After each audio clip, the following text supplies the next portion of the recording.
yang saling bergabung dengan istilah ilmiah saling berinteraksi. Dalam bahasa Inggris dipakai istilah society yang berasal dari kata lain Latin socius yang berarti kawan. Namun istilah masyarakat untuk bahasa Indonesia sendiri berasal dari kata Arab musyarakah yang berarti saling bergaul atau bersama-sama. Selanjutnya.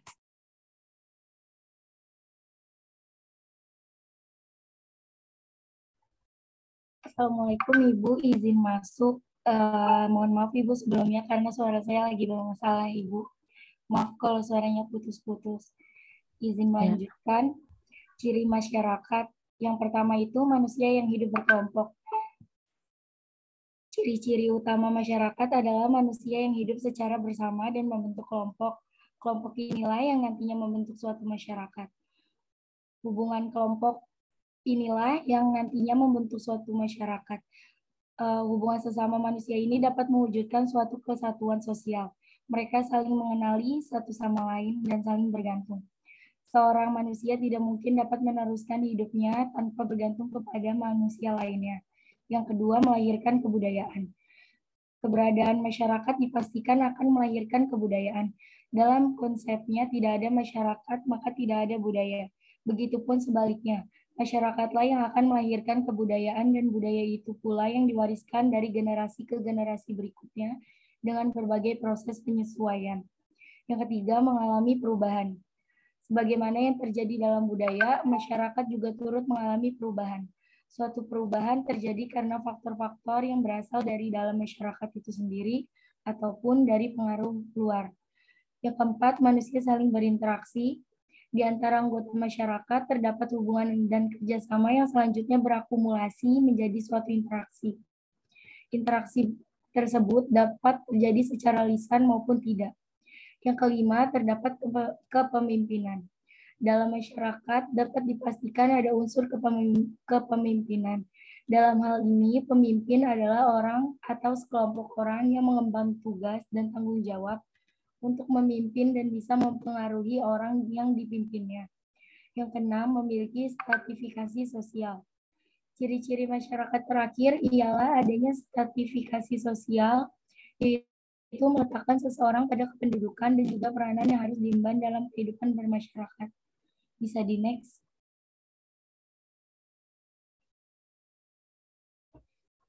Nah, ciri-ciri kelompok sosial. Yang pertama, memiliki motif yang sama antara satu individu dengan individu lainnya, sehingga terjalin kerjasama dan interaksi agar lebih mudah tercapai tujuan yang sama. Yang kedua, anggota kelompok memiliki kesadaran bahwa dirinya merupakan bagian dari kelompok yang bersangkutan. Yang ketiga, terdapat hubungan timbal balik antara anggota. Yang keempat, mempunyai struktur sosial sehingga kelangsungan hidup kelompok tergantung kepada kesungguhan anggotanya dalam menjalankan peran mereka. Yang kelima, memiliki norma dan aturan yang mengatur hubungan antara anggota kelompok. Dan yang terakhir, merupakan satu kesatuan yang nyata sehingga dapat dibedakan menjadi kelompok lainnya.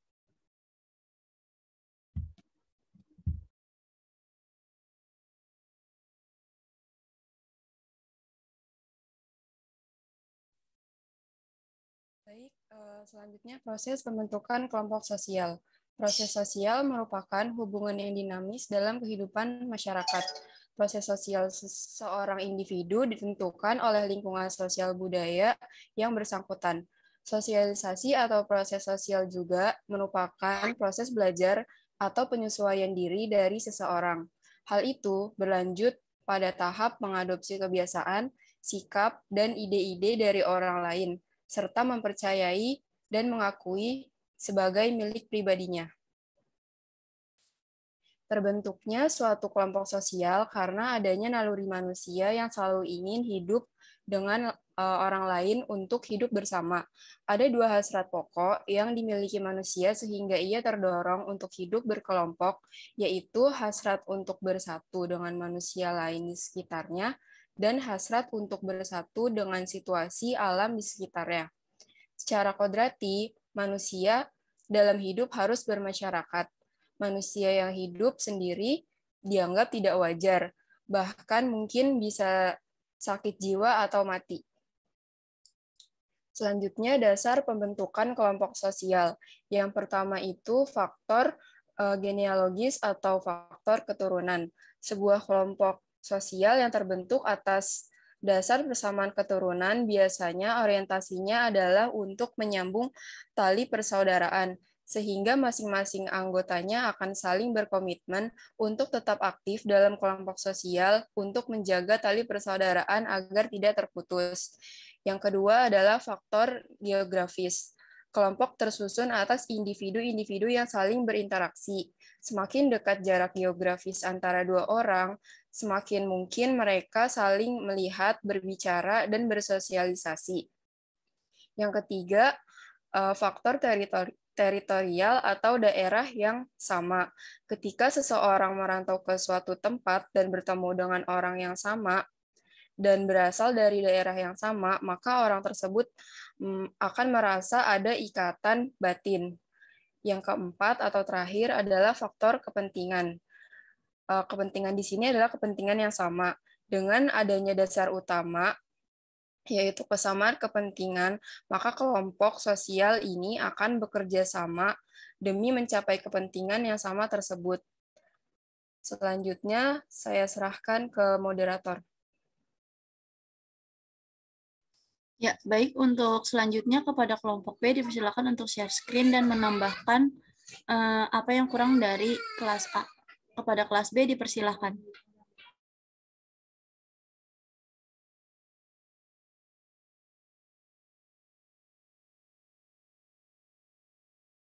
Ya, boleh langsung ke slide keduanya.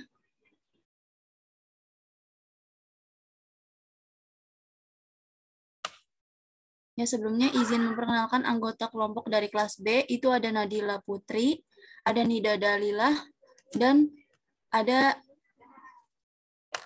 Nadia Rima Yafikaya. Selanjutnya saya serahkan kepada kelompok B. Untuk kelompok B dipersilahkan. Terima kasih moderator yang terhormat. Yang pertama ada pengertian kelompok sosial. Selanjutnya, pengertian kelompok sosial sendiri di sini menurut Esti Ismawati adalah himpunan atau kesatuan manusia yang hidup bersama. Hubungan ini menyangkut kaitan timbal balik yang saling mempengaruhi, kesadaran untuk saling menolong, dan kesadaran saling membutuhkan satu sama lain. Next. Selanjutnya ada pengertian menurut para ahli. Yang pertama ada menurut Surjono Sukanto tahun 1983. Pengertian dari kelompok sosial merupakan himpunan atau kesatuan-kesatuan manusia yang hidup bersama karena saling berhubungan di antara mereka secara timbal balik dan saling mempengaruhi. Yang kedua ada menurut George Homans.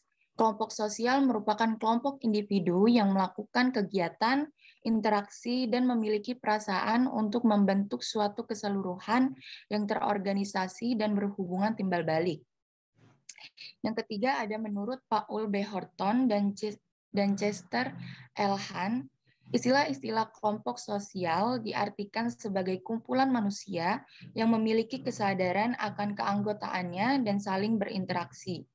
Yang terakhir, menurut Robert K. Merton tahun 1967, di mana kelompok sosial merupakan sekumpulan orang yang saling berinteraksi sesuai dengan pola yang telah mapan.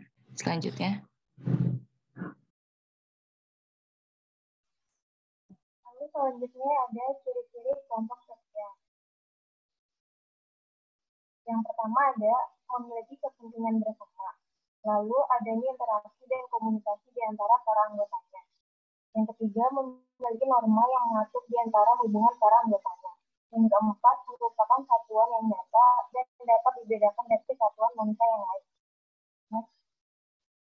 Yang kelima, ada memiliki struktur sosial, yang setiap anggotanya memiliki status dan peran tertentu. Yang keenam, terdapat dorongan atau motif yang sama antar individu satu dengan yang lain. Yang ketujuh, memiliki norma yang mengatur di antara hubungan para anggotanya. Lalu yang terakhir, adanya pergerakan yang dinamis. Next.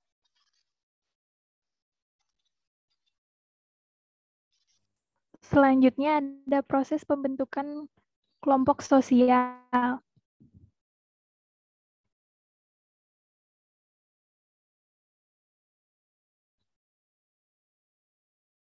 Proses pembentukan sosial menurut Abdul Jahni, bentuk suatu kelompok sosial karena adanya naluri yang selalu ingin hidup bersama.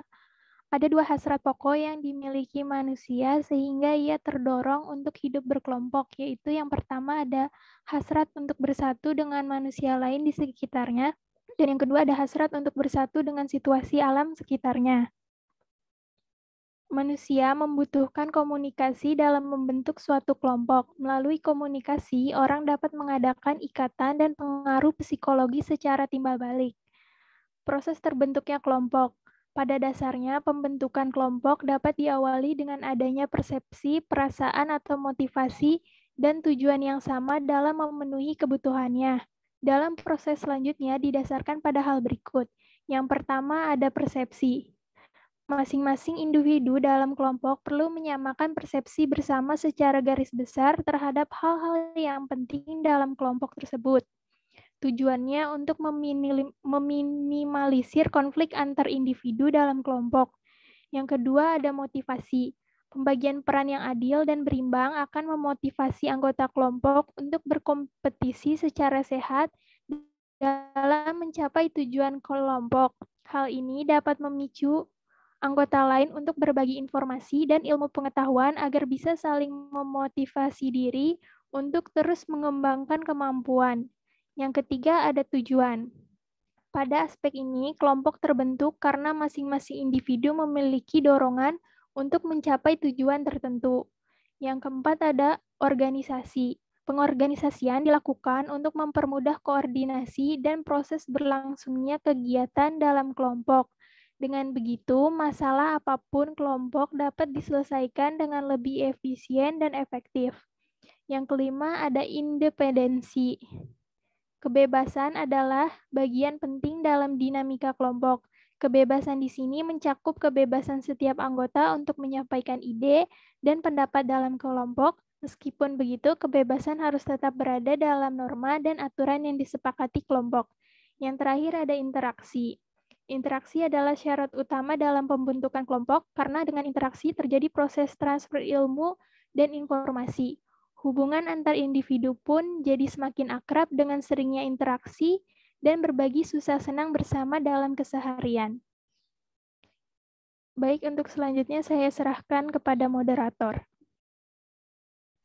Ya, baik. Terima kasih kepada kelompok kelas A dan kelas B. Nah, jadi dari diskusi kelas A dan kelas B ini, saya menyimpulkan bahwa kelompok sosial merupakan sebuah kesatuan sosial yang terdiri dari dua individu atau lebih yang melakukan interaksi dan saling timbal balik. Ciri masyarakat dari sini itu pertama, adanya manusia yang hidup berkelompok, melahirkan budaya yang dari generasi ke generasi mengalami perubahan baik faktor dari individu sendiri ataupun faktor luar. Manusia saling berinteraksi, terdapat kepemimpinan, dan memiliki stratifikasi sosial. Lalu ciri-ciri dari kelompok sosial itu memiliki motivasi yang sama, memiliki kesadaran bahwa dirinya merupakan kelompok, memiliki struktur sosial. Lalu proses pembentukan sosial ini terbentuk suatu kelompok sosial karena adanya naluri manusia yang selalu ingin hidup bersama. Sedangkan proses terbentuknya kelompok sendiri pada dasarnya dapat diawali dengan persepsi, perasaan, motivasi, dan tujuan yang sama dalam memenuhi kebutuhan. Dan faktor-faktor yang terjadinya kelompok itu adanya faktor keturunan, yaitu untuk menyambung tali persaudaraan, faktor geografis, di mana semakin dekat letak geografis seseorang, maka memungkinkan untuk berinteraksi. Selanjutnya ada faktor kepentingan, yaitu sama-sama memiliki kepentingan yang sama untuk mencapai tujuan yang sama. Selanjutnya saya serahkan kepada Bu Rita. Terima kasih. Maaf. Silahkan tanya jawab dulu. Lupa ya. Maaf. Kerajinan nih ininya. Moderatornya coba. Siapa tahu temannya ada yang masih bingung ya. Ya.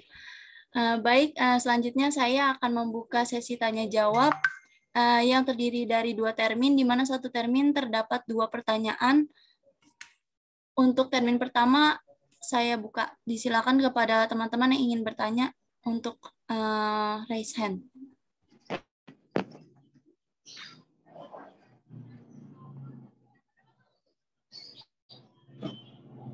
Ya, baik. Untuk Elsa dipersilakan.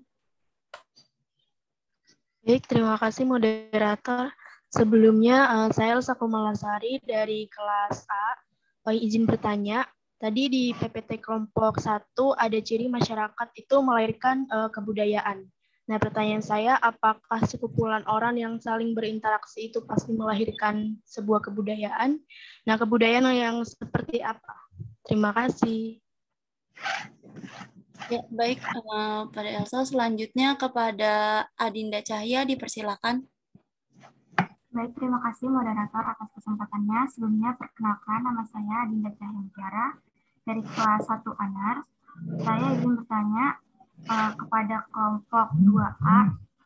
Pertanyaannya hampir sama seperti Elsa di ciri masyarakat, tapi yang ingin saya tanyakan itu bisa dijelaskan lebih lanjut mengenai masyarakat, ciri masyarakat yang memiliki stratifikasi sosial, dan bisa tolong berikan contohnya. Terima kasih. Ya, baik. Terima kasih kepada Adinda dan Elsa. Selanjutnya untuk kelompok A dan B dipersilakan untuk menjawab dulu terlebih dahulu. Kepada kelompok dipersilakan.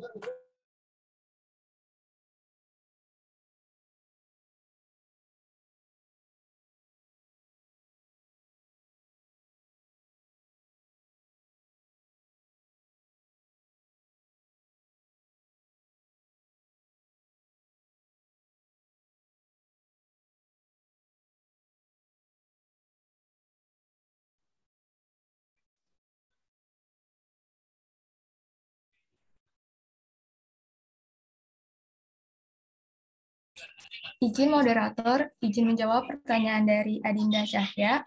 Pertanyaannya itu adalah, bisa dijelaskan lebih lanjut seperti apa masyarakat yang memiliki stratifikasi sosial dan bisa diberikan contohnya.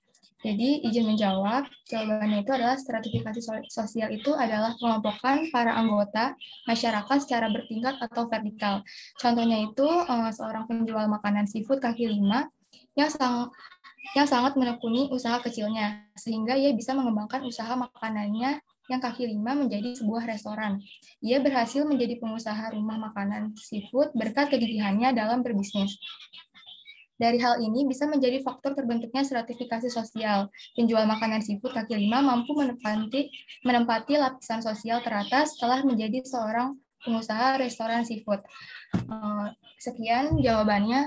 Apakah sudah bisa dipahami? Sudah, terima kasih. B ingin menambahkan, dipersilakan.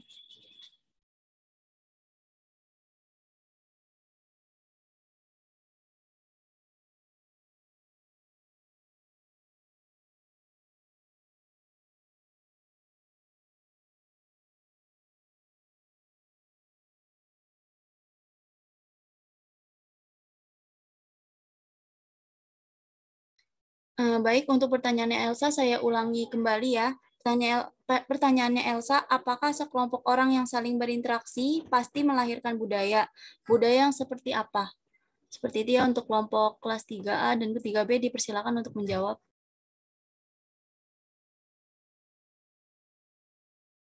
Izin masuk, moderator. Iya, Ai, dipersilakan. Izin menjawab pertanyaan dari Elsa tadi, apakah sekumpulan orang yang saling berinteraksi pasti melahirkan budaya? Budaya seperti apa? Izin menjawab, menurut kelompok kami, sekumpulan orang yang saling berinteraksi itu pasti melahirkan budaya. Budayanya itu tergantung dari bagaimana daerah dan bagaimana budaya tersebut terbentuk. Misalkan saja bahasa daerah. Bahasa daerah itu kan tiap daerah pasti ada bahasa daerahnya dan itu berbeda-beda. Bisa juga adat istiadat. Adat istiadat setiap daerah juga pasti memiliki ciri khas. Seperti itu, apakah sudah terjawab, Elsa? Baik, terima kasih jawabannya. Ya, sama-sama. Ya, baik. Untuk kelas 3B, kelompok 3B, apakah ada yang mau ditambahkan mengenai pertanyaan dari Elsa ataupun Adinda?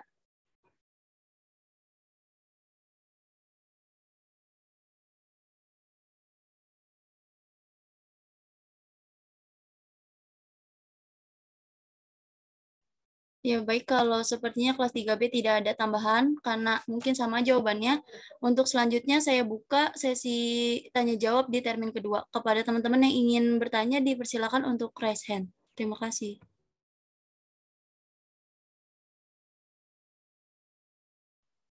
Ya, Amar, dipersilakan. Ya, baik. Terima kasih moderator atas kesempatannya. Saya Amar Gifari dari kelas 1B. Ingin bertanya, di dalam kelompok sosial itu terdapat dua jenis, yaitu kelompok sosial teratur dan kelompok sosial tidak teratur. Apakah perbedaan dari keduanya? Mungkin dari kelompok bisa menyebutkan apa contoh dari masing-masing kelompok sosial tersebut, baik dari kelompok sosial yang teratur maupun kelompok sosial yang tidak teratur. Terima kasih. Ya, baik. Untuk teman-teman, adakah lagi yang ingin bertanya?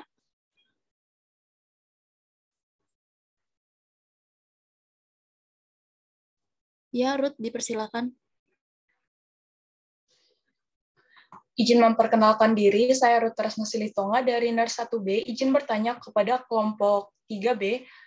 Pertanyaan saya adalah, di era saat ini banyak kelompok sosial yang terbentuk melalui dunia maya. Apa dampak baik maupun buruk dari kelompok sosial yang terbentuk secara virtual? Terima kasih. Ya, baik. Untuk selanjutnya kepada kelompok 3B dipersilakan untuk menjawab pertanyaan dari Ruth dan Amar. Kepada kelompok B dipersilakan.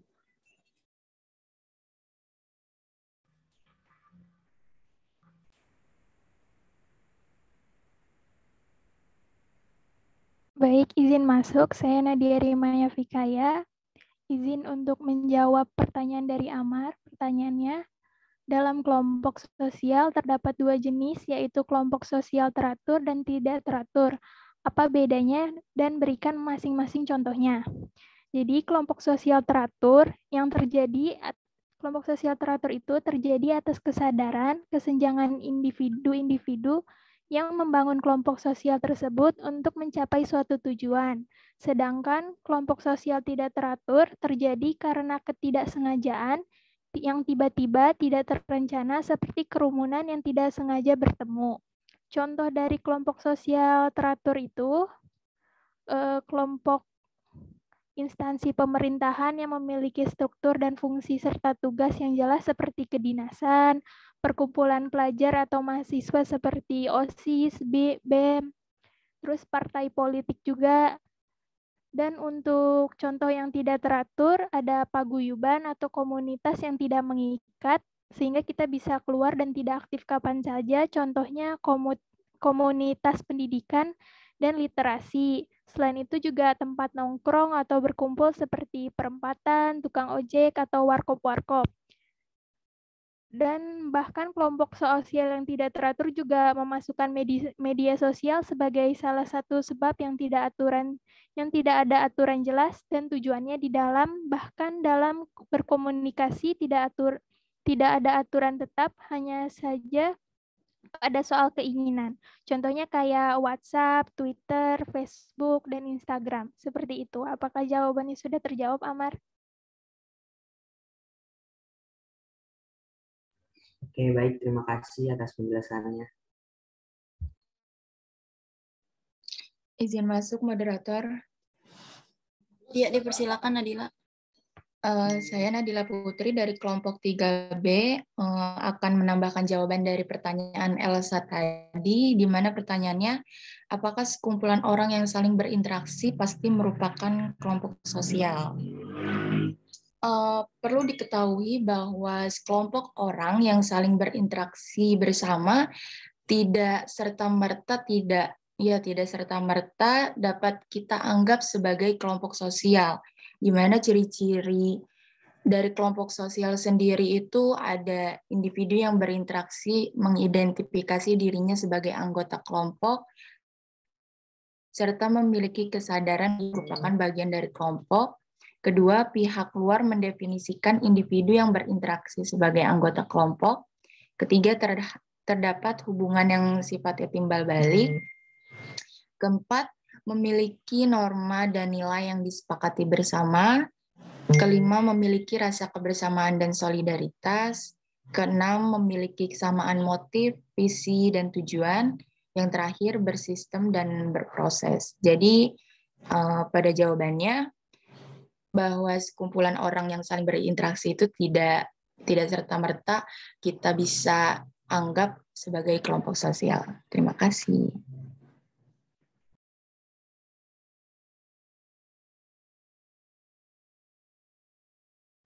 Baik, terima kasih Nadila. Selanjutnya untuk pertanyaan dari Ruth, boleh dijawab kepada kelompok B, dipersilakan.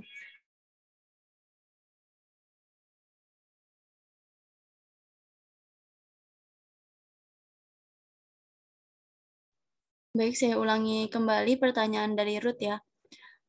Apa dampak baik maupun buruk dari kelompok sosial yang terbentuk secara virtual?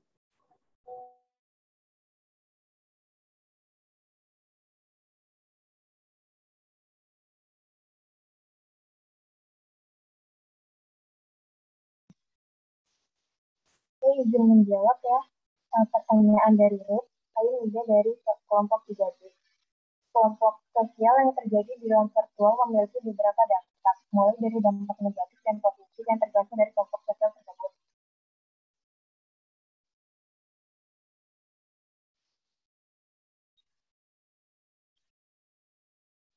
Maaf Nida, suaranya tidak terdengar.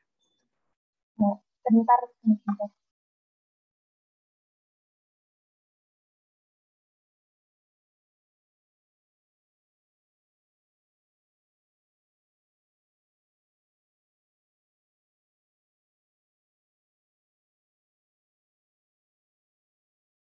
Mungkin pada kelompok kelas A, adakah yang ingin menjawab pertanyaan dari Ruth?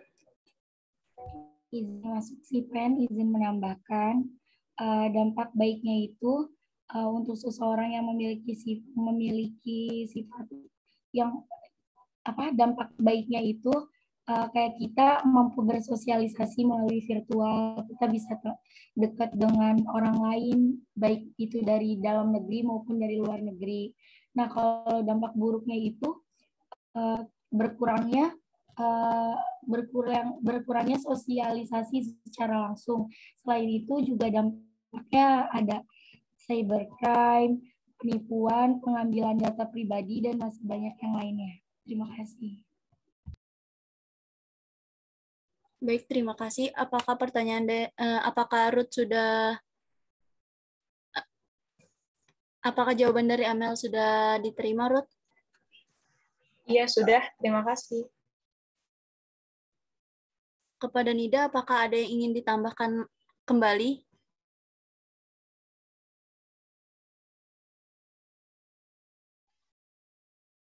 Saya izin menjawab ya.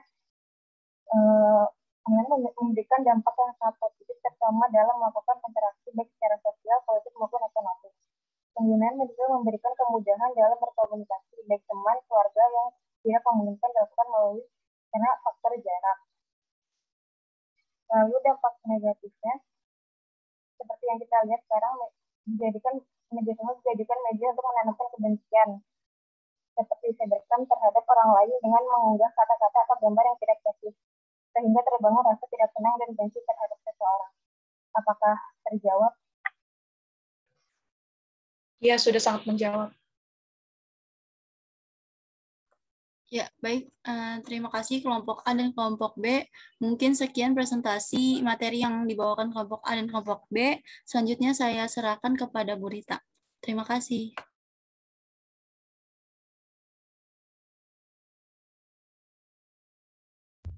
Oke, baik. Terima kasih untuk kelompok dari kelas A dan kelas B, dan untuk siapa nih, Salsia Bila ya untuk menjadi moderator. Nah, tadi yang intinya adalah Anda harus mengerti bagaimana kelompok sosial itu terbentuk. Karena kita akan mempelajari antropologi dan itu semua terkait dengan masyarakat. Jadi di sini supaya dasar Anda mengerti seperti apa kelompok sosial itu bisa terbentuk, kemudian ciri-cirinya seperti apa. Jadi tadi kan dikatakan tidak semua orang berkumpul itu adalah kelompok sosial, tapi dia harus mempunyai rasa memiliki, dia merasa bahwa dia anggota dari kelompok itu. Nah, nanti untuk pertemuan selanjutnya itu ada jenis-jenisnya. Jadi ada yang memang formal, yang ada tidak formal. Malahan kalau sekumpulan orang dengar radio itu sudah kelompok sosial, jadi mereka mempunyai kesamaan, sama-sama suka dengerin radio, suka dengerin berita, itu masuk kelompok sosial, ya. Jadi nanti untuk pertemuan kedepannya kita lihat jenis-jenis kelompok yang ada. Ibu mau jelaskan sedikit dulu tentang pembentukan kelompok. Coba Ibu share screen dulu ya.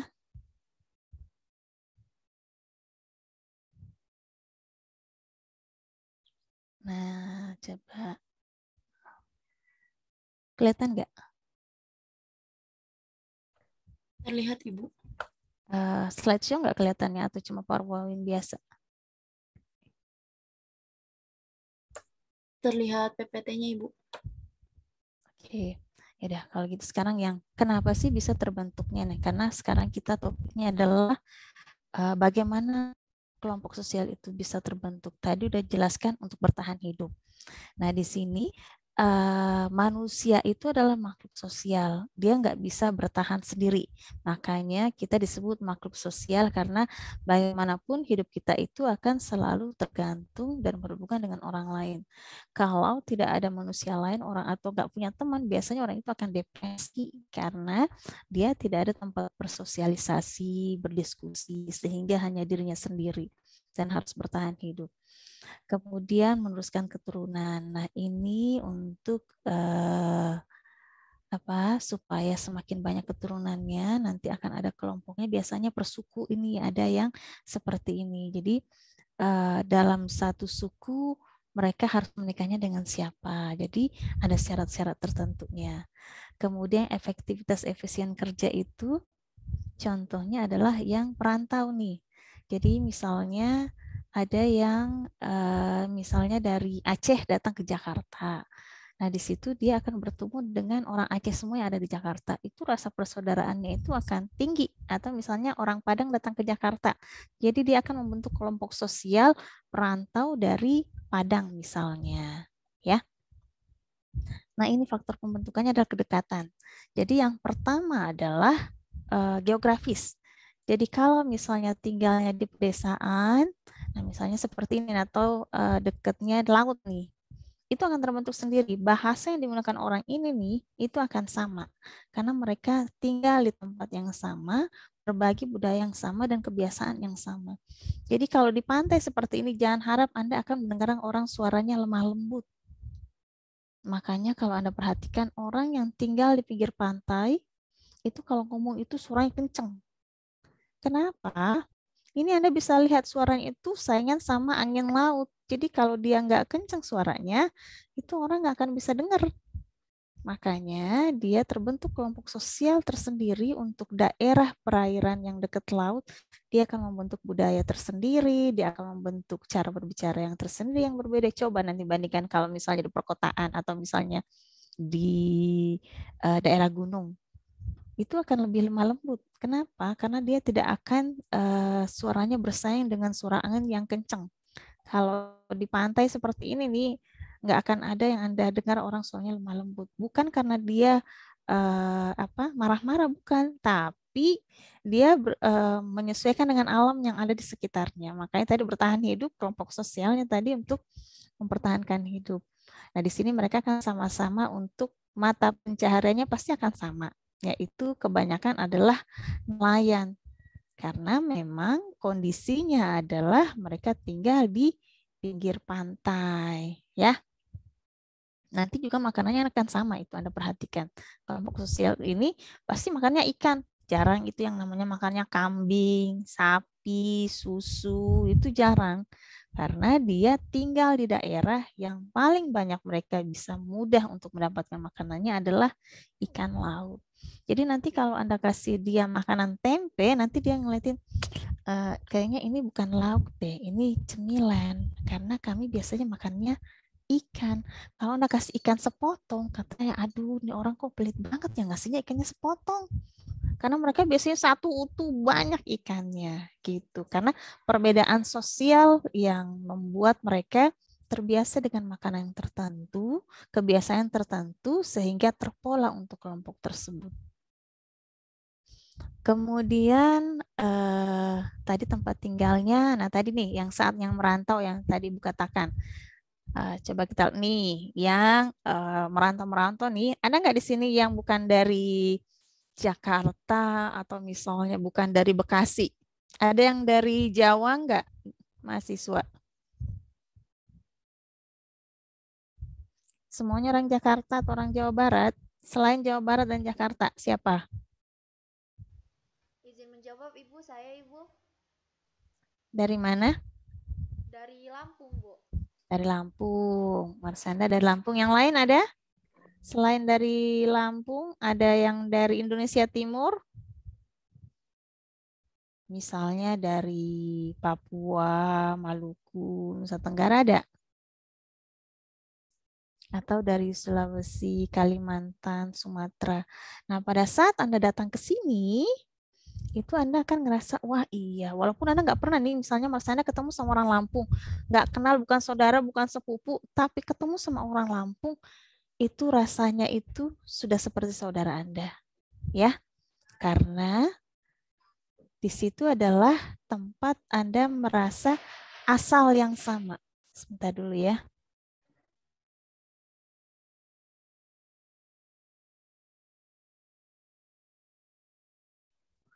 Ini apa ya? Nah, ini sama nih. Sama pada saat Anda di Indonesia.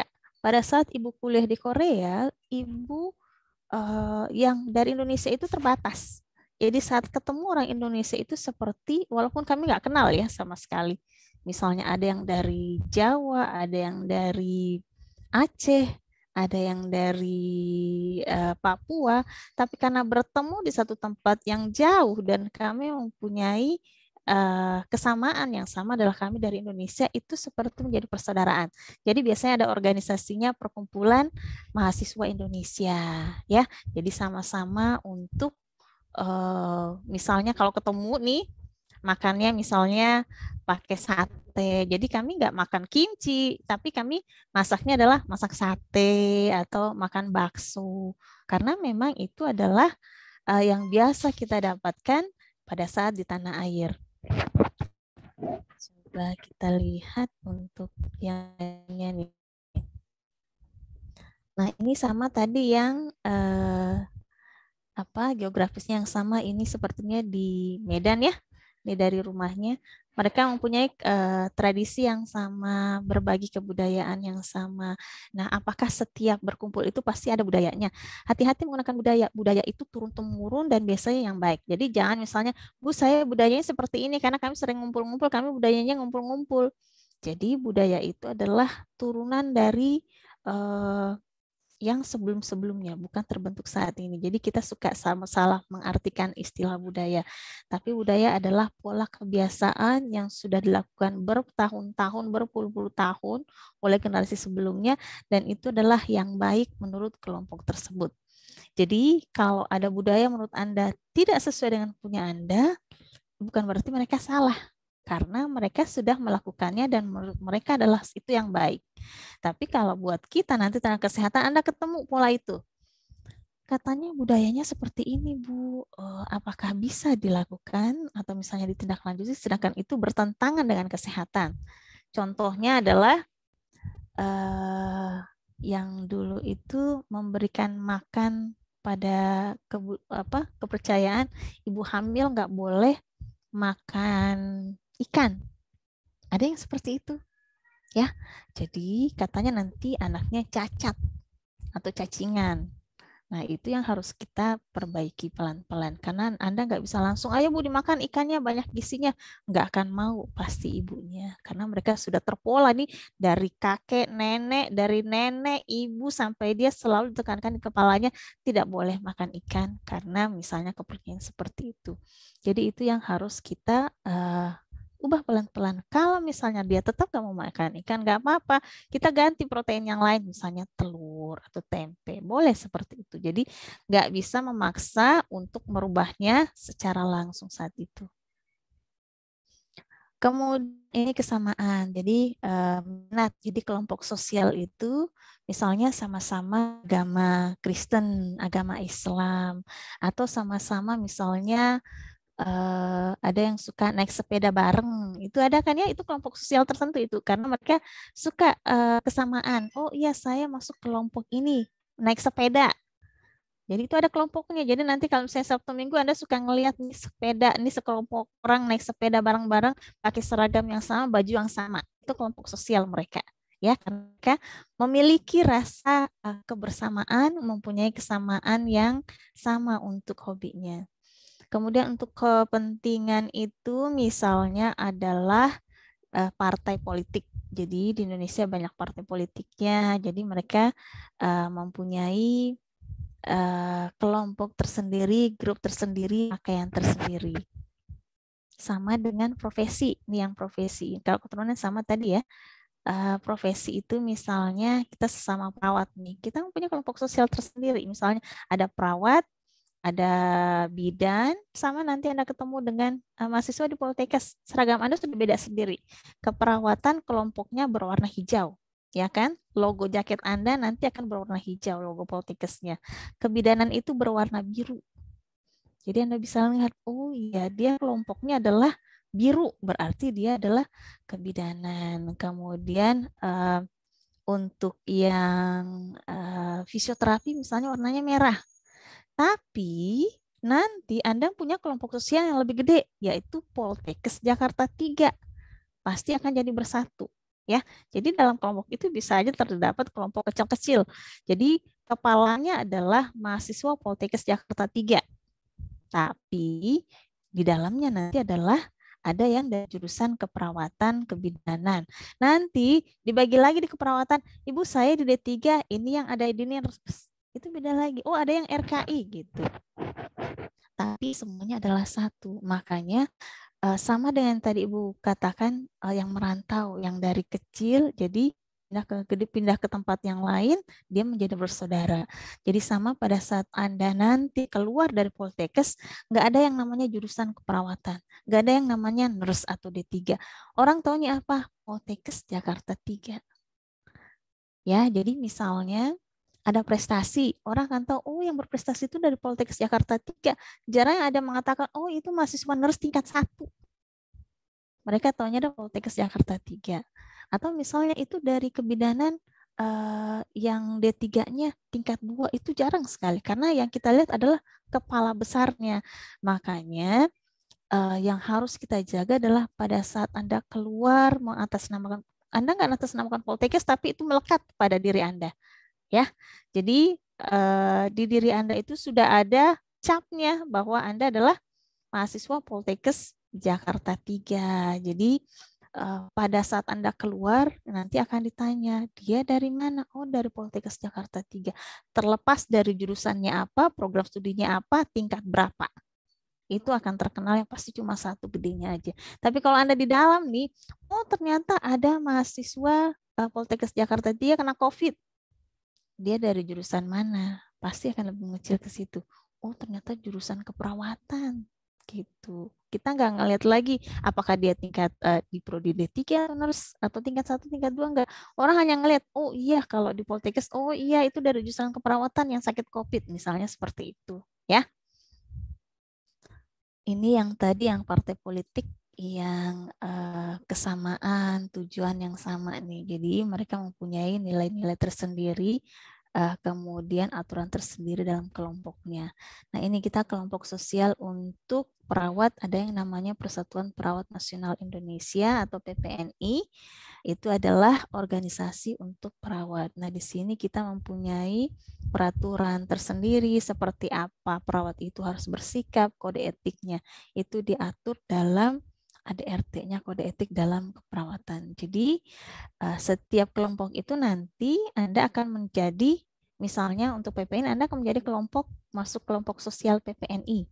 Nah di situ Anda merasa memiliki, ibu saya seorang perawat, makanya saya anggota organisasi PPNI. Tapi kalau misalnya ibu saya perawat tapi saya bukan anggota PPNI, jadi terasa memiliki itu tidak ada, Anda bisa aja nggak usah masuk jadi anggota PPNI gitu. Tapi misalnya, tapi saya mau kerja di perawat, ya nggak bisa. Ya, misalnya Anda lulus nih dari nurse nih, jadi perawat kan profesi ininya lulusannya. Tapi misalnya saya nggak mau Bu bekerja sebagai perawat, bisa aja nggak apa-apa. Misalnya saya mau menjadi administrasi aja Bu di kantor Pemda, boleh silahkan. Jadi Anda tidak menggunakan gelar profesi yang Anda gunakan, tetapi lebih menggunakan ke administrasi. Apakah Anda jadi anggota PPNI? Kalau misalnya pekerjaan nanti terkait dengan keperawatan, itu nanti Anda masuk sebagai anggota PPNI. Tapi kalau misalnya tidak terkait dan tidak menggunakan keahlian keperawatan, itu tidak menjadi anggota PPNI. Tergantung individunya jadinya. Jadi kalau misalnya tidak merasa berkepentingan, tidak mempunyai rasa ikut dari anggota itu, makanya dia akan susah untuk menjadi anggota organisasi atau kelompok tersebut. Gitu ya. Sampai di sini ada yang mau ditanyakan?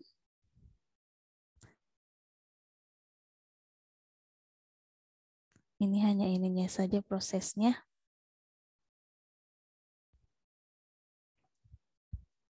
Jelas sampai di sini bahwa kelompok itu mempunyai syarat tertentu dan kenapa bisa terbentuk, ya, keinginan untuk bertahan, kemudian persamaan persepsi, kepentingan, makanya kelompok itu akan terbentuk.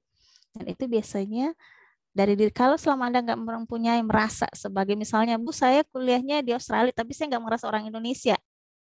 Misalnya saya bukan orang Indonesia kok Bu, lahir dan gedenya di Australia misalnya, tapi kok mukanya muka Indonesia ya? Karena orang tuanya orang Indonesia. Nah itu yang seperti itu tuh. Jadi makanya dulu ada, antropologi mengatakan bahwa kalau misalnya Anda mempunyai anak misalnya perantau nih, misalnya Amar orang mana?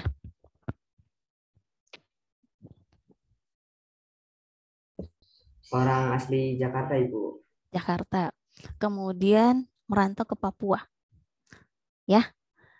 Kemudian ternyata nikah sama orang Jakarta juga. Tapi lahirnya anaknya Amar sama besarnya itu di Papua. Gitu. Jadi otomatis anak Amar itu akan berpola seperti orang Papua. Karena dia tinggal dan besar di sana. Atau misalnya nanti tadi yang kita kalau orang Jakarta sih bahasanya sama ya. Misalnya ada yang dari Jawa nih. Misalnya Adelia orang Aceh, orang Padang deh. Datang ke Jakarta, menikah dan punya anak. Yang disarankan adalah jangan membuat anaknya lupa bahasa Padang, bahasa Minang. Karena dia akan tidak tahu bagaimana berbicara pada saat pulang kampung, ketemu sama neneknya yang nggak bisa bahasa Indonesia. Jadi dia mau ngomong bahasa Indonesia, neneknya nggak nyambung, neneknya mau ngomong ke cucunya, tapi bisanya bahasa Padang. Jadi anaknya dilema, mau dibilangin dia orang Jakarta, tapi orang bilang, sorry ya, anak kan orang Padang, yang orang tuanya orang Padang, bukan bagian dari Jakarta. Tapi balik ke Padang, kata neneknya, ini orang Padang nggak sih? Ini aja nggak bisa ngomong bahasa Padang. Jadi anak ini akan jadi dilema. Ini contoh yang gampang, tapi misalnya sekarang Anda pergi ke Cina. Misalnya, Bu, saya mau merantau ke Cina nih, saya mau kerja di Cina. Dengan istrinya misalnya tadi, Rival bawa istrinya, anaknya lahir di Cina deh. Sampai di Cina, kalau Cina mah gampang mah, masih sipit deh. Ke Australia, kan Australia itu rambutnya bule gitu kan. Pada saat anaknya lahir, ya tampang Indonesia kan. Tapi karena Riva nggak mengajarkan bahasa Indonesia, dia tampil bahasa Inggris. Pada saat pulang ke Indonesia, anaknya nggak bisa bahasa Indonesia. Jadi kata anaknya, saya ini orang mana ya? Orang Australia bukan. Kenapa? Tampang saya tampang Indonesia, bukan tampang orang Australia. Tapi pulang ke Indonesia tampang Indonesia, ngomong nggak bahasa Indonesia. Jadi makanya kalau nanti Anda menikah dan punya anak, jangan lupakan bahasa daerahnya. Ajarkan anaknya supaya dia tahu itu dari mana mereka. Ini contoh nyata yang Ibu alami pada saat tinggal di Amerika. banyak keluarga-keluarga teman ibu yang tidak mengajarkan bahasa Indonesia ke anaknya. Katanya supaya bahasa Inggrisnya lancar. Ibu bilangin, kalau mau rencana tinggal di sini untuk waktu yang lama, ajarkan bahasa Indonesia karena dia akan lupa dan bingung peran. Kata orang, Anda bukan orang Amerika, kenapa tampaknya orang Indonesia? Pas balik ke Indonesia jalan-jalan pulang kampung kan kata neneknya, ini anak cucu dari mana sih? Tampang sih bawa tampang Indonesia. Ngomongnya ya Allah nyambung juga enggak. 1, 2, 3 doang bisanya nyambungnya. Nah itu jadi yang kasihan adalah anaknya. Dia tidak diterima di 2 tempat gitu karena satu wajahnya dan bentuknya bukan orang sana, pulang kampung bahasanya yang nggak nyambung gitu ya, sehingga dia terkadang saya kelompok sosial yang mana sih, campuran gitu loh, pendatang jadinya, pendatang di kampungnya, pendatang juga di tempat orang. Mungkin itu kali ya yang bisa saya jelaskan terkait dengan kelompok sosial. Jadi harus mempunyai rasa memiliki. Kemudian kemarin Ibu belum sempat menjelaskan silabus. Jadi tolong lain kali kalau misalnya ada yang bertanya, dosennya sudah menanyakan ini kelas berapa, mau apa, tolong berespon. Karena Ibu perhatikan kemarin sekitar 100 mahasiswa ditanya itu nggak ada yang berespon, nggak ada yang menjawab, artinya nggak sopan. Kalau masalah internet, apakah 100-100-nya semuanya masalah internet, sedangkan dosennya aja bisa ngobrol, mahasiswanya nggak bisa menjawab gitu ya. Jadi tolong sikapnya diperhatikan, kalau dosennya bertanya tolong direspon, walaupun misalnya si pennya lagi bermasalah, teman-teman yang lain yang sekelasnya bisa menjawab. Ini untuk RPS antropologi, Bu jelaskan sedikit. Timnya ini ada 4 orang, Ibu sendiri, Bu Paula, Bu Nur Halimah, dan Bu Nur Dahlia. Kalau Bu Paula kemarin sudah ketemu di pertemuan pertama, Bu Dahlia harusnya tanggal 1 kemarin, cuma karena tanggal merah, jadi akan diganti dengan hari yang lain, dan Bu Nur Halimah ini adalah dosen dari keperawatan jiwa. Nah, terkait antropologi, kenapa penting kita bahas? Karena kita pada saat merawat seseorang itu tidak lepas dari pola dan kebiasaan setiap manusia. Jadi kita nggak bisa cuma mengobatinya saja. Setiap orang itu mempunyai latar belakang tersendiri, kebudayaan tersendiri yang mereka akan aplikasikan terhadap pola sehat dan sakitnya. Misalnya ibu saya dari orang Sunda, biasanya makan lalapan. Jadi sayurnya itu kalau nggak makan nggak ada sayur, kayaknya nggak nikmat deh, kayaknya nggak makan. Datang orang Padang, maaf ya Bu, saya orang Padang, makannya daging, lalapan, nggak ada itu lalapan, taunya daun singkong. Jadi kan beda nih antara pola makan orang Sunda sama pola makan orang Padang.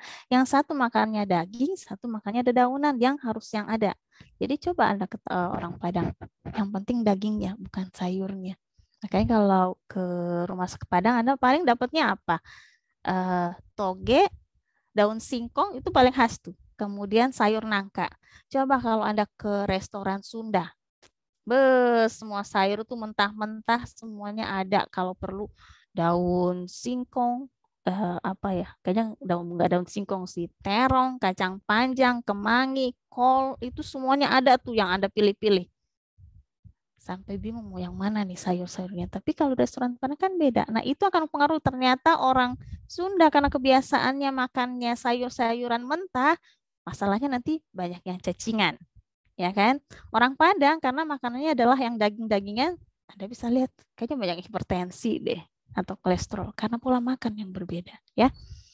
Kemudian ini capaiannya setelah ini Anda bisa mengaplikasikan dalam asuhan keperawatan. Jadi ada 7 topik yang harus kita jelaskan, yaitu antropologi kesehatan dan antropologi sosial, proses sosial dan interaksi sosial. Nah, ini kelompok sosial yang sedang kita bahas, lapisan sosial masyarakat, norma-norma masyarakat. Nah, ini antropologi dalam praktek keperawatan, kemudian transkultural dalam praktek keperawatan. Jadi bagaimana antropologi itu nanti kita adopsi ke dalam perawatan menjadi transkultural keperawatan. Jadi itu adalah topik yang perlu kita pelajari selama 6 bulan ini. Jadi di sini ada 2 SKS, jadi 3 SKS ya, 2 teori, 1 untuk praktikum. Jadi nanti Anda akan praktikum selama 1 minggu dengan pembimbing masing-masing. Nah, untuk teori ini, jadi hanya beberapa dosen yang akan memberikan materi, tapi yang lainnya adalah dengan collaborative learning, di mana mahasiswa mencari bahan, dan kalau misalnya masih ada yang kurang atau kurang jelas, nanti akan dibantu oleh dosennya untuk menambahkannya. Praktikumnya nanti Anda dapat kasus, kemudian membuat skenario tergantung dari kasus masing-masing. Nah, ini persyaratan penilaiannya. Kemudian ini untuk penilaiannya bobotnya. Jadi karena ada 3 SKS, jadi paling banyak adalah teorinya 70%, praktikannya 30%. Nah, ini untuk PowerPoint, karena kan Anda tugasnya membuat PowerPoint, 10, diskusi presentasi 15%, sikapnya 5%, UTS UAS 20% masing-masing. Kalau untuk praktika adalah nanti bikin makalahnya 10% dan role play-nya 20%. Ya. Ini untuk tata tertibnya tolong diperhatikan. Nanti daftar hadirnya jangan lupa diisi dan juga dikirimkan ke dosennya. Ini adalah referensi yang bisa Anda pakai nanti untuk pembuatan PowerPoint. Jadi tolong jangan asal dari internetnya aja. Kayak tadi Ibu perhatikan definisi kelompok sosial aja, sumbernya nggak ada. Jadi tolong kalau membuat definisi, sumbernya dari mana. Misalnya Kaila 2021, itu siapa itu? Jadi enggak, misalnya ini nih, jadi Andrews dan Boyle 2008. Jadi harus jelas sumbernya dari mana. Ini untuk jadwalnya saja. Nah, tadi yang Ibu jelaskan, kalau untuk presentasi, memang Ibu bikin kelompok kelas A berbeda, kelompok B berbeda. Tapi Anda bisa bersatu membuat PowerPoint-nya, dan RKI juga berbeda. Misalnya nih, ini semuanya sama pasti topiknya, kelas A dan kelas B. Anda gabung menjadi satu kelompok. Ya. Jadi kelas A dan kelas B bergabung, dan RKI silahkan juga bergabung. Anda bikin satu PowerPoint. Jadi nggak kayak tadi, kelas A presentasi materinya sama, kelas B juga presentasinya sama. Bukan seperti itu sebenarnya targetnya. Tapi satu sehingga semuanya sama. Gitu ya, jadi nanti tinggal PowerPoint-nya satu, tinggal Anda bagi. Misalnya kelas A bacanya yang ini, kelas B bacanya yang ini.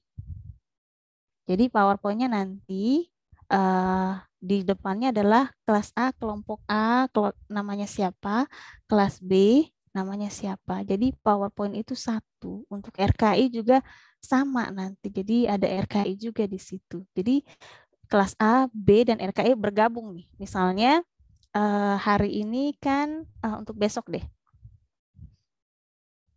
Yang ini, klasifikasi kelompok, tipe-tipe, dan dinamika.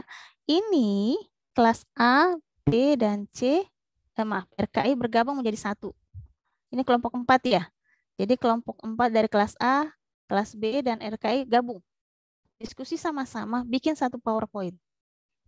Ya, jadi nggak usah kelompok A presentasi, hal yang sama kelompok B datang lagi presentasi. Nanti RKI datang dengan sendirinya lagi dengan materi yang berbeda-beda.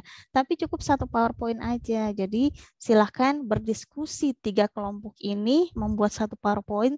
Tinggal saat presentasi ini bagian siapa yang akan presentasi, gitu ya. Kemudian terkait kemarin Ibu minta bikin modul. Coba kita lihat dulu ya.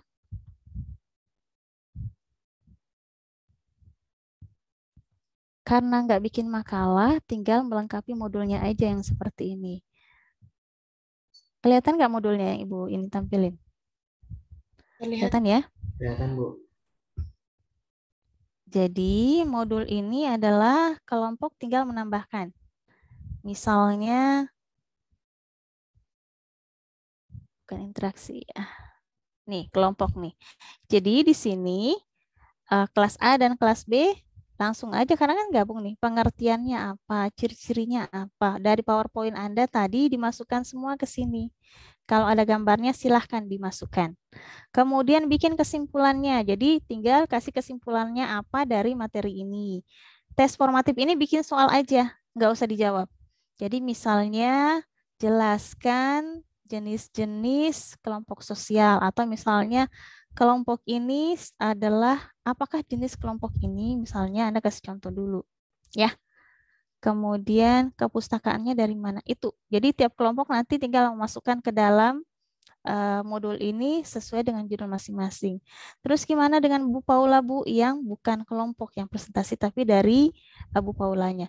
Nggak masalah, nanti si Pen yang memasukkan, kan Bu Paula punya PowerPoint-nya kan, jadi tinggal dimasukkan aja ke sini. Tinggal di copy aja, tinggal si Pen memasukkan ke dalam sini aja. Gitu ya. Jadi nanti setelah perkuliahan selesai ini sudah terbentuk, jadi kita mempunyai modul untuk nanti kepada adik kelasnya nanti bisa digunakan dan untuk akreditasi. Jadi yang kuning-kuning ini yang perlu diisi oleh kelompok maupun si Pen.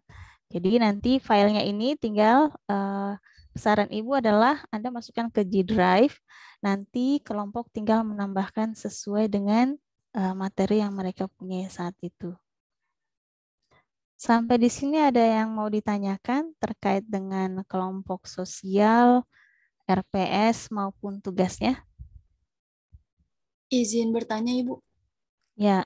Ya, yang mengenai kelompok reguler dan RKI kan digabung buat PPT ya, Bu. Nah, kalau misalnya kan RKI itu kan jadwalnya berbeda sama reguler ya, Bu. Kalau misalnya di reguler kan nanti udah dijelasin. Nah, di RKI itu dia mengulang kembali seperti itu, Bu.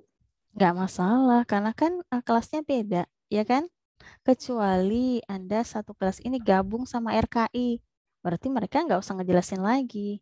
Jadi maksud Ibu adalah kelas apapun yang nanti menjelaskan, itu materinya sama. Jadi kalau misalnya kelas A dan B gabung, berarti cukup sekali presentasi. Ya kan? Jadi nggak kelas A presentasi, materi yang sama, nanti kelas B datang lagi, materinya sama. Tadi misalnya kelompok sosial itu semuanya sama kan dijelasin. Jadi Anda jadi pinter sih, 2 kali dapat teori. Cuma tidak efektif untuk penjelasan seperti itu. Cukup satu sekali aja, tetapi semua langsung dapat kelas A dan ini di kelasnya A dan B gabung, ya. Jadi kalau misalnya Bu RKI harinya beda, enggak apa-apa, harinya beda, materinya yang sama dari Anda bertiga tadi, 3 kelompok itu, gitu ya. Ada lagi yang mau ditanyakan? Jelas semuanya? Oke, kalau untuk Ibu Dahlia, kapan ininya? Karena kan harusnya kemarinnya tanggal 1. Izin menjawab, Bu, untuk Bu Nur Dahlia nanti sore, Ibu, jam 3. Oke, berarti nanti tinggal sama Bu Dahlia ya. Oke. Untuk hari Selasa depan sama Ibu lagi ya, terkait dengan jenis-jenis kelompok. Jadi nanti itu sudah 3 kelompok ini bergabung menjadi satu ya. Jadi tidak presentasi masing-masing. Hanya mengerjakannya yang bareng-bareng, tinggal presentasinya nanti tinggal dibagi. Misalnya kelas A bagian apa, kelas B bagian apa. Tapi semua menguasai gitu ya. Jelas ya sampai di sini? Jelas, Bu. Kalau gitu mungkin sekian saja dari Ibu.